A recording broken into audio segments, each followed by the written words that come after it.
Personal, a journal of experiences, concerns, and thoughts. I have divided this book reading into 4 parts. Part 1, Introduction. Part 2, No More Privacy. Part 3, Just You and Me. Part 4, Facility Life. Please hold your questions. The 3x5 cards are available for you to write them down. I will answer questions after the book reading. Instead of using names, I will be referring to morning caregiver and afternoon caregiver. Some of the companion caregiver notes include language used by my husband that I do not use. I will be using a bell as a substitute for those words.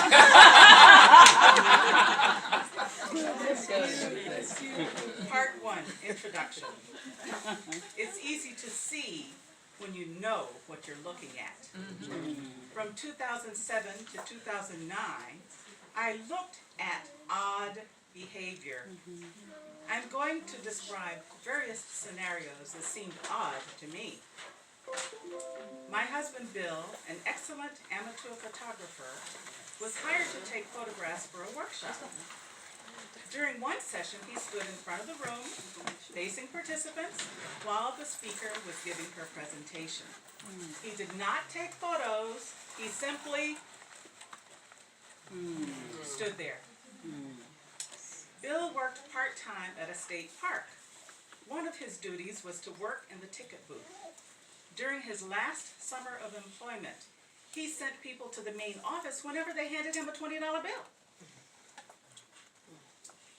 Even though there was sufficient change in his cash drawer. Bill told me people complained about being sent to the office. He did not understand why they were complaining. We attended an event out of town and had to stand because no seats were available. Bill inadvertently blocked someone's view. The person lightly tapped him and asked him, "Please move." Bill turned, pointed his finger at the person, and told him off. I asked Bill, "Please leave and wait for me outside." A few minutes later, he called and said, "Where are you?" On December 3rd, 2009, we were out of state visiting his family. Within 5 minutes after we got into the house, his aunt said, "Janie, Bill has Alzheimer's." I had been looking at odd behavior.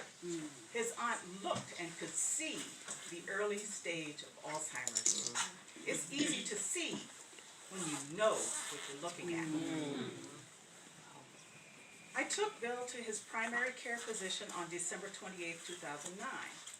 He was referred to a neurologist, and the earliest appointment was February 2010. The official diagnosis was Alzheimer's. His aunt was right. I did not want to believe her, or the primary care physician, or the neurologist. I did not want anyone to know about the diagnosis. I did not want to talk about it. I kept hoping life would get back to normal. Also, I tried to act like everything was normal. We went back to see his family in July. It took 4 buses and 15 hours for us to get there. We went to my family reunion in July. I drove. To me, a long-distance drive is from Ithaca to Elmira. To get to the family reunion, I drove over 900 miles. Wow. Clearly, things were not normal. In December 2010, I took Bill's car keys and used, let me back up. In August, we went to our lawyer. She urged us not to delay completing healthcare proxy forms, power of attorney forms, and writing our wills. No more procrastination. In December 2010, I took Bill's car keys and used that power of attorney to transfer ownership of his Jeep to an out-of-state family member. Also in December, I found mail that Bill had hidden. It was about a speeding ticket issued in April 2010 for driving 95 miles per hour in a 55 mile per hour zone in a town 2 hours away.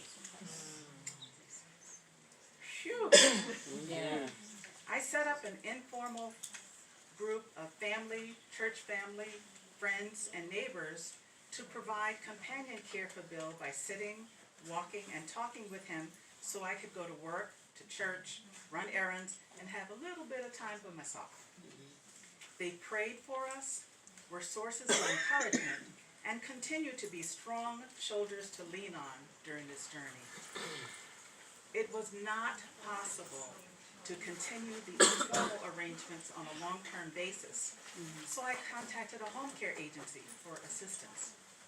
Between December 2010 and February 2013, 11 different home care agency employees were assigned to work with Bill. Some of them lasted a couple of weeks. Most of them stayed a few months. Then finally, 2 of them were able to work with Bill for over a year.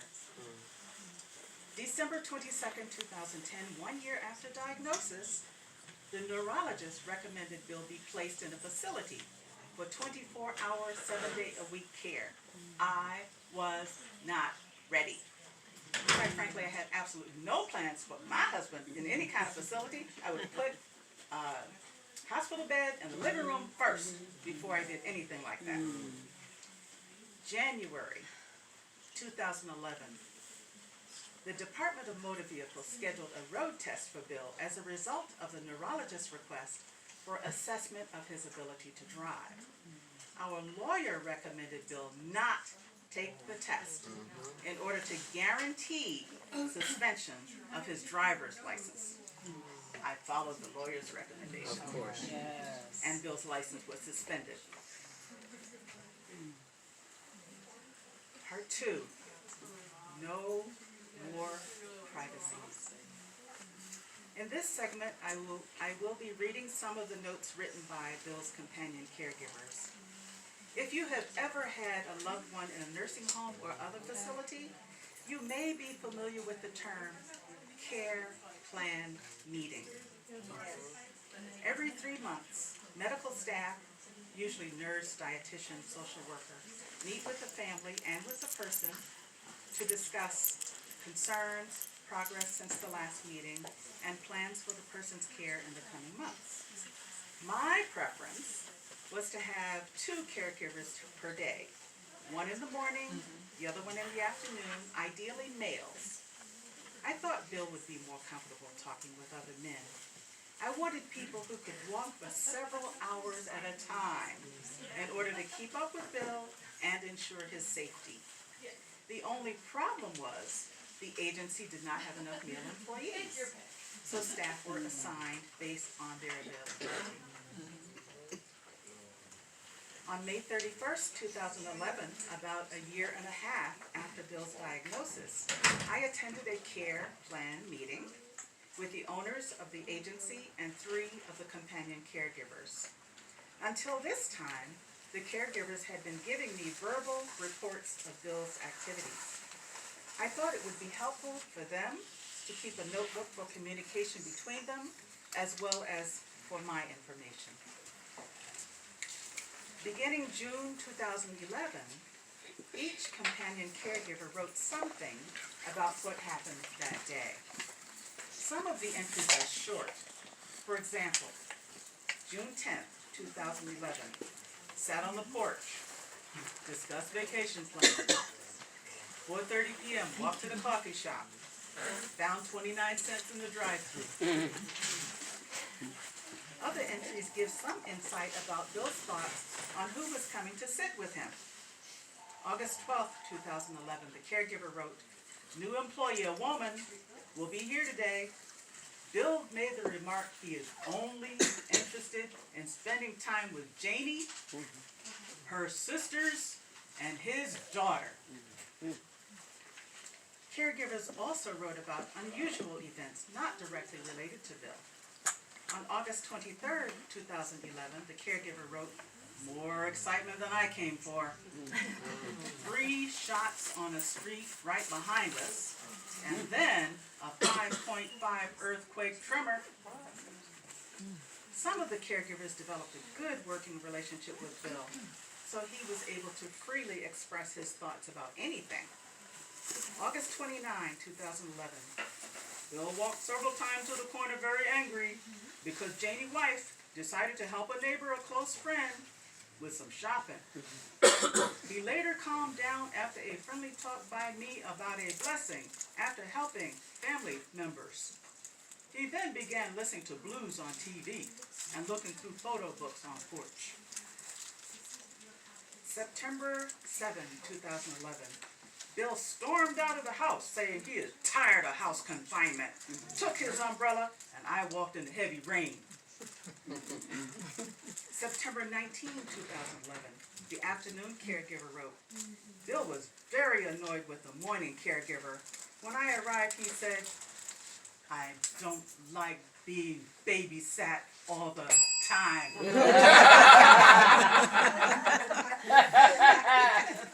December 19, 2011. Bill and I talked for several hours of his days in the Air Force and as a deputy sheriff. He spoke of going on dates with Janie. He told me his mother said, "He looks like Matt Dillon with a tan." Then he showed me a picture of her when she said it. Bill looked at the clock at 4:30 and took off out the door for the drugstore. He stuck antacid in his pocket. I told him he has to pay for it. He said, "Okay." He also asked, why was I tracking him? January 23rd, 2012. At 11:30, we put together some music. We kind of played and sang the blues, kinda. It was a good old time. I told him we should start a band called Free Beer and Chicken. He asked, "Why that name?" I said, "Well, Bill, we kind of stink. And if we get a gig and the sign says free beer and chicken tonight, people will come." He laughed and told me I was good. January 26, 2012. Janie called about her work phone. Bill refused to look for it. When Janie hung up, Bill said, "I would have looked for her phone if she hadn't sold my Jeep." January 27, 2012. We had a nice, long conversation about his daughter and Janie, the loves of his life. We have ended the day talking about people we have lost in our lives. Bill did say he hopes he and Janie go to bed some night and die. That way, nobody suffers. May 9th, 2012. Janie said they would get out for another marathon walk when she got home. When she closed the door, Bill said, "What the does that mean?" May 16, 2012. As soon as Janie left, Bill started talking about how narrow-minded she was, treating him like a kid, telling him what to eat and how much, the pills, and of course the Jeep. He said he's surprised she hasn't made him sleep in the basement. I said, "Bill, women in our lives love us, and that's why they tell and make us do certain things." He said, "I guess you're right." We talked about past jobs until 9:45, when Bill said he was going to take a little sleep. Bill woke up at 11:20 and started in on the Jeep. I changed the subject to the bike commercial he did. Just so you know, when Bill was a deputy sheriff, he was featured in a bike safety public service announcement. May 16, 2012, the afternoon caregiver wrote, as morning caregiver and I were talking, Bill came in and did not sing his favorite song, but instead looked at the bookcase and started telling the two of us about how he was compared to Gordon Parks and how Gordon Parks was an inspiration to him.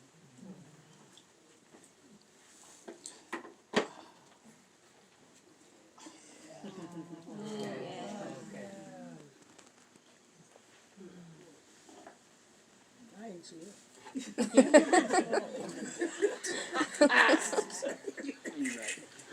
I should also tell you that in the house I found a note that Bill wrote to himself. It was dated October 4th, 2010, and the note said, "The best compliment I've ever gotten was from Lucy Brown. She saw me walking about with my camera, and she said, 'Bill,' I'm trying not to lose it here, 'you are our Gordon Parks.'" Wow. June 21st, 2012. We are going for a walk now. We spent 45 minutes looking at monuments and talking about his childhood friends who died in action. We returned home at 1:35 and, well, we're off again. We returned at 2:57 and I talked Bill into drinking a bottle of water. We have been out in the heat for 3.5 hours. Bill drank the water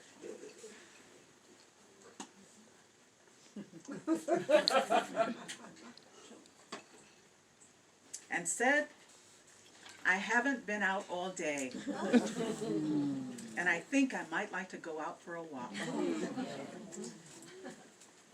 I said, "Okay, it's hot out. We should wait a while." Well, we didn't wait. We went right back out. October 18, 2012. While morning caregiver and I were catching up on the stove situation, Bill found the knobs and lit 2 burners on the stove and turned the gas on the other 2. As soon as he left the kitchen, I hid the knobs in the upper left shelf of the lower left fourth of the china cabinet. At 1:45, after filling the lighters but not trying them, Bill went into the kitchen and tried to operate the stove using his fishing clamps as pliers.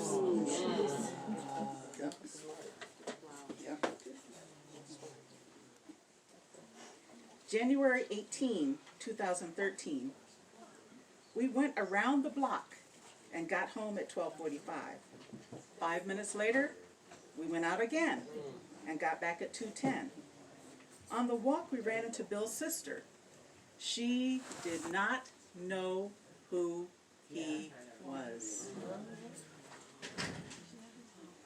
Part 3, just you and me.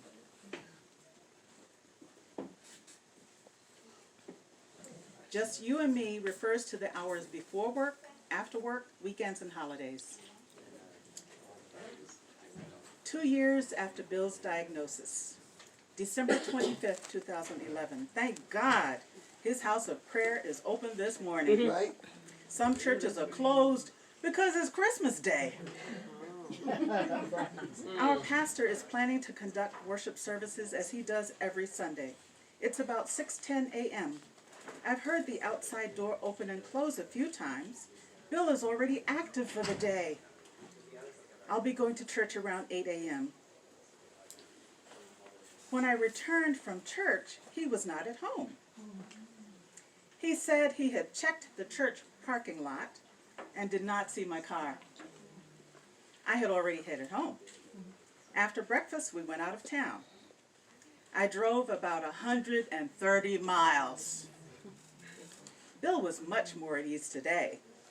As we were leaving for our road trip, Bill saw his CD by the group Orleans and said, Orleans, you're still the one and we're still having fun.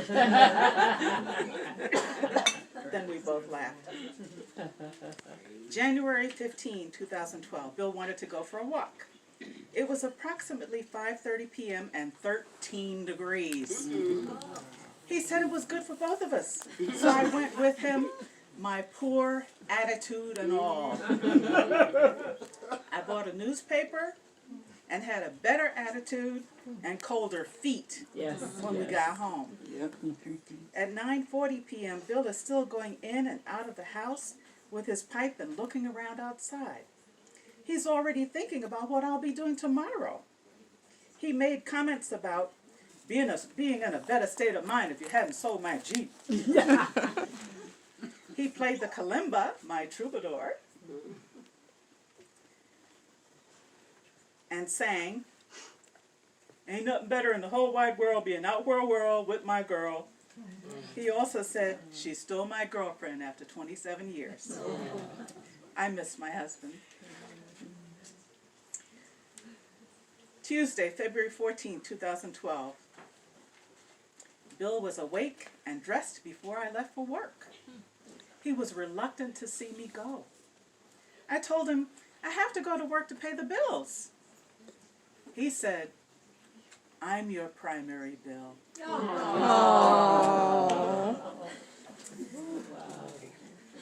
Thursday, March 1st, 2012. After work, we went to the mall. While we were in one of the stores, Bill saw a sign for menswear. He said, babe, that sign says, men swear. I said, yes, they do.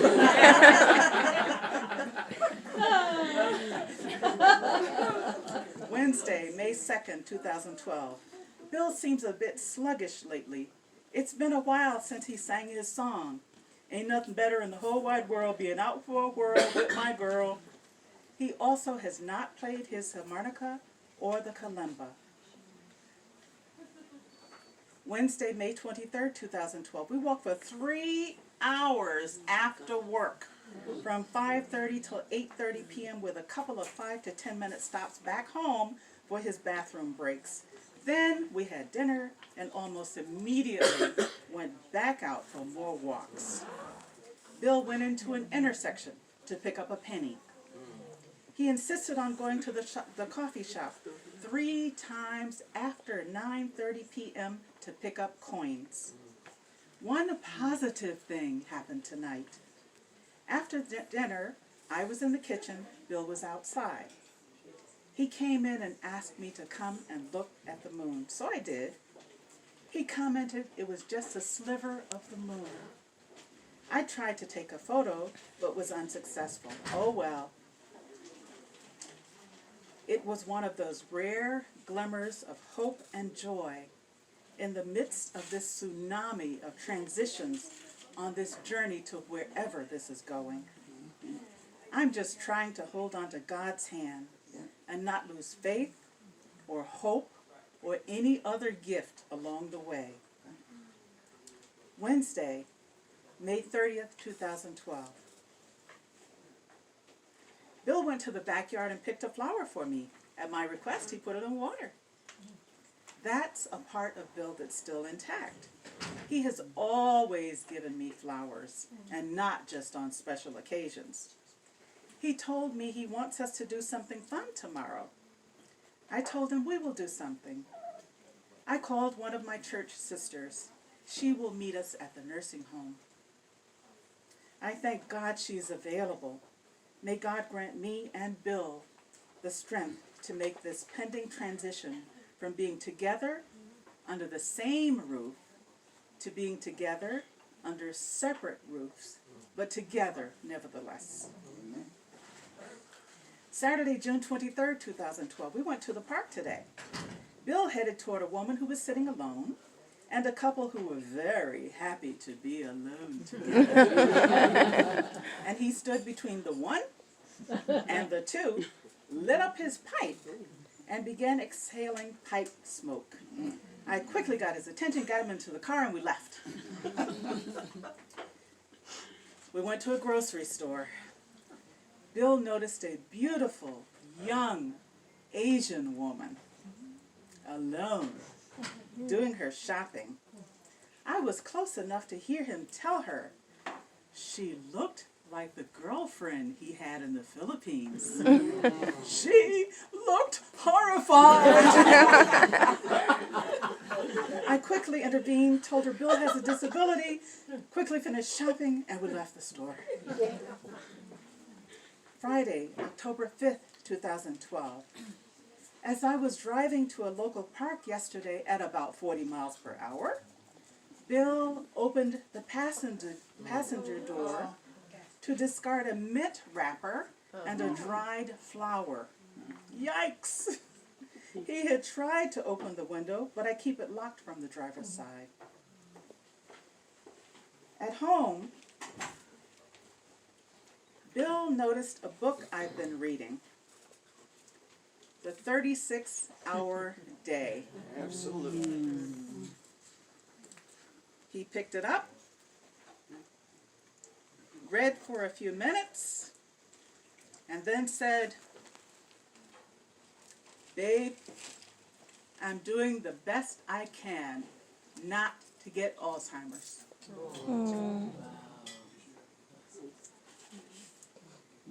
Tuesday, November 20th, 2012. The morning caregiver told me about an amusing conversation he had with Bill. He said while Bill was asleep, he went to the bathroom. Bill woke up and went to the bathroom, and the door was locked. Bill knocked and asked, "What are you doing?" And he replied, "Using the bathroom." And Bill said, "Number one or number two?" And the answer was, "Number one." After the caregiver came out, Bill went in, sniffed the air, and said, "I don't want you stinking up my bathroom." Friday, January 4th, 2013, about 10:45 p.m., I heard click, click, click, click, click, click, click of this gas stove. I hurried to the kitchen. Bill was standing near the stove. The burner was on high. Our largest cast iron skillet was on the burner. He had a carton of eggs on the counter, bread, and a slice of cheese on a plate. He said he was going to make a fried egg sandwich. I think he forgot how to do it. I asked him to please go sit down, and I made the sandwich for him. All of this reminds me of a little kid holding onto something he should not have, and the parent or responsible sibling prying it out of the kid's hand, one finger at a time. I'm the kid. I've been holding on to keeping Bill at home. It's time for me to let him go into a facility. God is showing me I am not strong enough to keep holding him, and he will be safer with 24-hour supervision, which obviously I cannot adequately provide. Conditioning and preparation. Ouch. God's plans are better than my plans. Letting go is a process. While Bill was out walking, I was in the bedroom for quite a while reading a book. When I went downstairs, I heard water running. It was the hot water faucet in the bathroom. I touched the water. It was barely lukewarm, which means it had been running long enough to empty the hot water from the tank. Thank God the sink was not stopped up. While we were having dinner, I thought about the heat level. The house was comfortable, but I decided to look at the thermostat. It was on 80 degrees. I keep it at 72 or 74 at most. So without saying anything to Bill, I turned it down to 72. God's plan is unfolding, and based on events today, I must be readier to accept placing Bill into a facility. A year ago, I was wallowing in denial. Not now. I'm seeing much more clearly, and the new year just started. Part 4, facility life. Tuesday, February 5th, 2013, 3 years after the diagnosis. The house is very quiet. The couch is empty. Bill is not sitting there with the remote asking me to bring him a snack treat and telling me I'm still his girlfriend. Sunday, February 24th, 2013. Bill's aunt called and gave me lots of encouragement. Janie, live in your whole house. Get out and do things. Keep moving. Age is gonna slow you down anyhow. Don't slow down before it's time. Right. Monday, February 25th, 2013. I took Bill's advice and started using the living room again. I sat in my chair. And then I sat in Bill's chair. And then I sat where Bill used to sit on the couch. I ate there, napped there, watched TV, held back a few tears, and let a few tears fall. Life keeps changing. Hath the reign a father? That's from the book of Job, chapter 38, verse 28. There are so many situations and questions in life that have no answers. Well, God knows the answers. He also knows the questions. Friday, June 14th, 2013. I bought 2 lemon bars, a ginger beer, Right. 3 bananas, Huh? and a can of whole cashews, and a prevention magazine. Stress relief. This is truly a transition time. Under the category of I don't want to talk about it or think about it, one of the facility employees told me something about Bill and incontinence wear. I told her Right. Bill is not going to wear adult diapers. And then she told me he has worn them once. So yet another dose of reality for me. Wishing and hoping and loving do not stop the progression of the Alzheimer's disease process. February 7th, 2014. I went to see Bill after work. He had drawn sketches on both arms of the recliner in his room. He told the employees that one was me and the other was him.